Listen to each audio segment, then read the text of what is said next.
আসসালামু আলাইকুম ওরহমতুল্লাহি ওবরাকাতুহু। মালয়েশিয়ার কুয়ালালামপুর শহর থেকে আমি আরিফ জনি রয়েছি আপনাদের সাথে। আশা করি সকলে ভালো আছেন। আপনাদের গতকালকের মিটিংয়ের পরে আপনাদের কাছ থেকে আমি অনেকগুলো মেসেজ পেয়েছি। আপনাদেরকে সবাইকে আমি একটা রিকোয়েস্ট করেছি যে আপনারা একটু ধৈর্য ধরেন, আমি আপনাদেরকে সঠিক তথ্যটা সঠিক সময়ে আপনাদেরকে জানিয়ে দেব।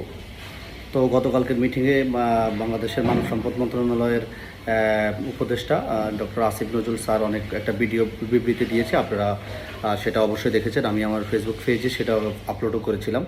তো উনি মালয়েশিয়ার প্রবাসীদের সকল সমস্যার বিষয়ে ওইখানে খুঁটিনাটি সব বিষয়ে আলোচনা করেছে। যদিও তিনি শর্ট টাইমের ভিতরে সবগুলো তথ্য দিয়েছে, এর জন্য আমরা তাকে ধন্যবাদ জানাই।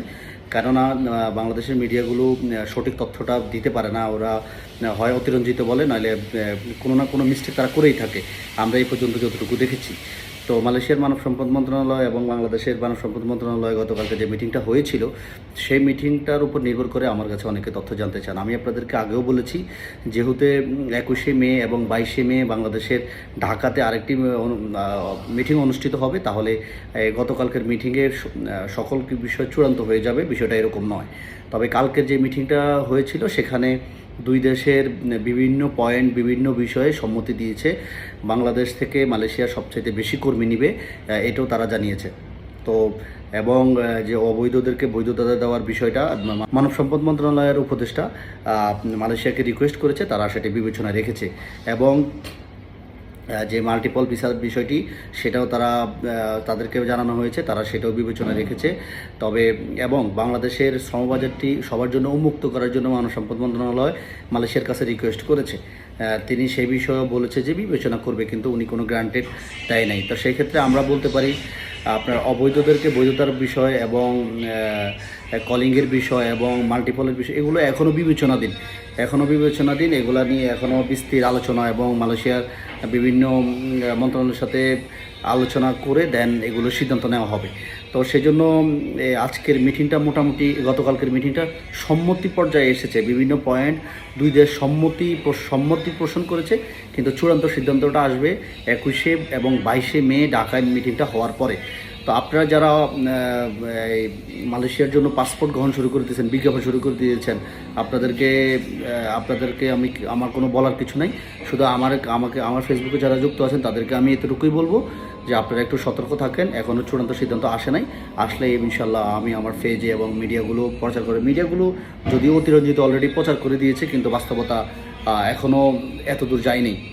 তবুও আমরা আশাবাদী ভালো ফলাফল আসবে। তো বাংলাদেশের এখানে দুইটি বিষয় আছে, সেটা হলো মালয়েশিয়ার যে সোর্স কান্ট্রি আছে 14টি, তার ভিতরে বাংলাদেশ ছাড়া সবগুলো দেশ থেকেই সবাই যে কোনো এজেন্সি কাজ করে কর্মী নিতে পারে, কিন্তু বাংলাদেশের জন্য রয়েছে সিন্ডিকেট। বাংলাদেশের মানব সম্পদ মন্ত্রণালয় থেকে যদিও যে সেটার জন্য রিকোয়েস্ট করা হয়েছে, কিন্তু এখনও সেটা ফলপ্রসূ হয় নাই এবং ওনাকে আশ্বস্ত করা হয় না যে আমরা এটা করবো, বাট ওনারা বলছে আমরা বিবেচনা করব।